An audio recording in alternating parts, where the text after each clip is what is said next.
Welcome to Life Stories Network, where real emotions are told through unforgettable moments. Tonight's story is one that touched my heart in ways I never expected. It begins on a quiet night, when I was just about to turn off the lights and let the world fade away in sleep. My body was heavy, my mind was tired, and silence filled the house. That silence, though, didn't last long, because suddenly there was a knock on my door. It wasn't loud or rushed, but it carried weight, the kind of knock you don't ignore. And when I opened my eyes to see who it was my son standing there in the hallway. What I didn't know at that moment was that behind that knock, my life was about to change. I remember sitting up in bed, confused. It was late, far past the time he usually stayed awake. I thought maybe he just wanted to say good night again, like he used to when he was younger. But when I saw his face, it wasn't the face of a boy who just wanted to chat. His eyes looked restless, like he had been carrying something heavy, something he needed to let out. My heart immediately shifted from tiredness to worry. As a parent, you know those looks. You know when something is different. He stepped into the room slowly, not saying a word at first. I motioned for him to sit down on the edge of the bed, and he did, nervously playing with his hands. The silence between us was almost unbearable, so I asked softly, "What's going on, son?" He looked down at the floor for a long moment before finally whispering, "Dad, I need to tell you something." His voice was shaky but determined. I didn't push him. I just nodded and waited. That's the thing about kids. No matter how old they get, they need time to open up. Finally, after a long pause, he looked up at me with tears forming in his eyes. "I've been hiding something from you," he said. My heart sank. Hiding something. The words alone carried so much weight. 1,000 thoughts rushed through my head. Was he in trouble? Was he hurt? Did he do something he regretted? He took a deep breath and finally let it out.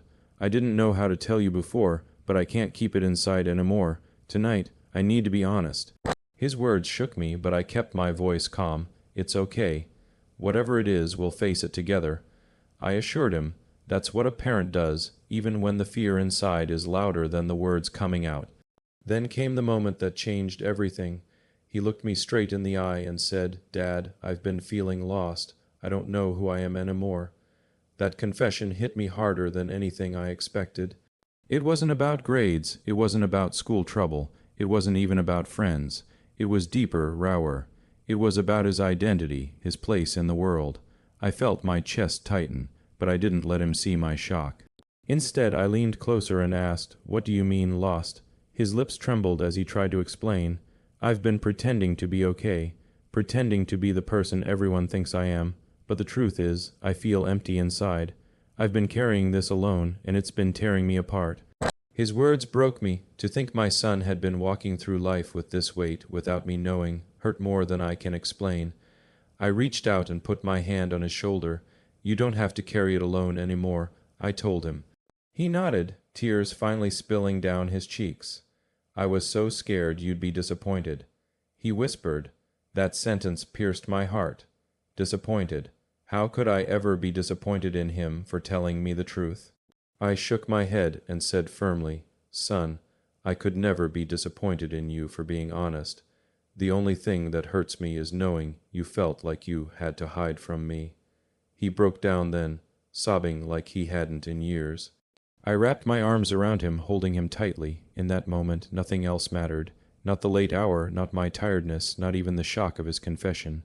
What mattered was that my son was finally opening up, finally letting me in. I whispered over and over, "I'm here. I've always been here." As he cried, I realized something important. Sometimes, as parents, we assume our kids will always come to us. But the truth is, they don't always feel safe enough to do it. They build walls, thinking we won't understand, and it's our job to break those walls down gently, with patience and love. That night, I saw my son not just as my child, but as a human being fighting silent battles I never knew existed. When he finally calmed down, he looked at me again. His eyes were red, but there was a sense of relief. "I don't know what to do next," he admitted. I smiled faintly, even through the ache in my heart. "That's okay," I told him. "You don't need all the answers tonight. What matters is that you told me. We'll figure out the rest together." And I meant it. That was just the beginning of a long conversation that night. One that would take me to places I never expected as a father, but it also gave me a gift I didn't know I needed. The gift of honesty between us. A chance to rebuild trust in a way that could never be broken again. That night, after my son's tears slowed and his breathing steadied, we sat in the quiet. It wasn't awkward silence. It was the kind of silence that comes after a storm, where you can finally hear yourself think again. I could see the weight lifting off him, piece by piece, but I also knew he had so much more to say. He kept glancing at me, as if checking whether I was still there, whether my presence was steady. And every time our eyes met, I gave him the same look, the look that said, "I'm not going anywhere." Finally he cleared his throat. His voice was soft, but every word carried years of bottled-up fear. "Dad, I've been pretending to smile when I'm with my friends. I laugh at their jokes, I act like everything's fine. But the truth is, I feel like I'm living someone else's life, like I'm wearing a mask all the time." He paused, his fingers fidgeting nervously. "I didn't want you to know because I thought you'd think I was weak. Weak, that word hit me hard because in that moment all I saw was strength. It takes courage to walk into your father's room late at night, to confess the truths you've been burying, to risk the reaction you've feared most." I leaned in and told him, "You're not weak, son. Do you know how much strength it takes to admit what you just told me? Weakness is hiding forever. Strength is having the courage to face it, even if it scares you." He looked at me then, really looked, and I could see a flicker of relief. Still, he wasn't done. "I've been struggling with who I am. I wake up and wonder if I'll ever feel good enough. I push myself to do better at school. I try to make everyone proud, but inside I feel empty. And sometimes I wonder if you'd be better off without me." Those words were like a knife. My chest tightened as if the air had been sucked out of the room. I reached out and held his hand firmly. "Don't you ever say that again," I said, my voice breaking. "You are my son. Nothing in this world could ever make me better off without you. You are not a burden. You are a blessing. Even on your worst days, you are a blessing." Tears filled my eyes, but I didn't look away. He needed to see me vulnerable too. He shook his head slowly. "But Dad, I've made mistakes. Things I'm not proud of." I squeezed his hand tighter. "So have I. So has everyone. Mistakes don't define you. How you rise from them, how you learn, that's what matters." I could tell he was carrying guilt, but I didn't want him to think it would push me away. If anything, it pulled me closer to him. After a while, he opened up about moments he'd never shared before. Times when he felt invisible at school, times when he questioned whether he belonged, times when he sat in his room and fought back tears so no one would hear. Listening to him, I felt both pain and pride. Pain, because I hadn't noticed just how deep his struggles went. Pride, because he was finally trusting me enough to speak them aloud. As parents, we want to protect our children from everything. But sometimes, the hardest truth is realizing you can't protect them from what goes on inside their own minds. You can only walk beside them, remind them that they're not alone, and be the anchor when they feel like they're drifting. That night, that's what I promised myself I would do. I told him, "Son, I may not have all the answers, but I promise you this. We will face whatever comes together. No secret is too heavy for me to carry with you. No truth will make me love you less. You're not alone anymore." He leaned his head against my shoulder, something he hadn't done since he was little. It felt like time folded, like he was both the boy I used to rock to sleep and the young man trying to find his way in the world. The clock ticked past midnight, but neither of us moved. In that stillness, he finally whispered something that would stay with me forever. "I was scared to tell you because I thought you'd see me differently, but right now, sitting here with you, I feel lighter than I have in years. For the first time, I don't feel like I have to hide." Those words gave me hope.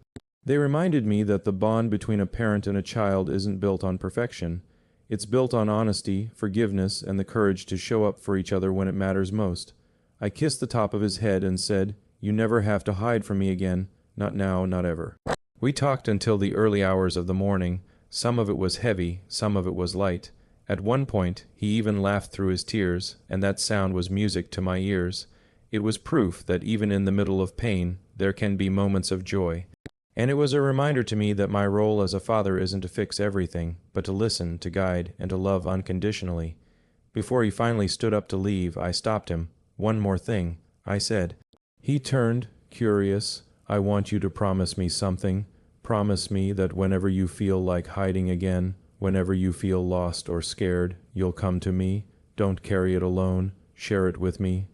He nodded, tears in his eyes again, and said, "I promise." When he walked out of my room that night, I knew life would never be the same, not because of what he confessed, but because of what it built between us. A bridge stronger than any secret, any fear, any doubt. And as I lay back in bed, staring at the ceiling, I felt both exhausted and grateful. Exhausted from the emotions, but grateful that my son had chosen me to be the one he opened up to. That night taught me something I'll never forget. Sometimes the most important conversations happen at the most unexpected times. A late night knock on the door, a trembling voice, and a truth that reshapes everything. It reminded me that being a parent isn't about always having the answers. It's about being present, being patient, and being willing to love through the storm. And that was only the beginning. The days ahead would test both of us in ways neither of us could have predicted. But that night gave me the one thing I needed most, hope. The morning after that late night conversation, I woke up earlier than usual. My mind was restless, replaying every word my son had spoken. The way he confessed his fears, the tears he tried so hard to hold back, the relief on his face when I told him I wasn't going anywhere. It was all engraved in my memory. I knew we couldn't just leave things where they were. That talk was a beginning, not an ending.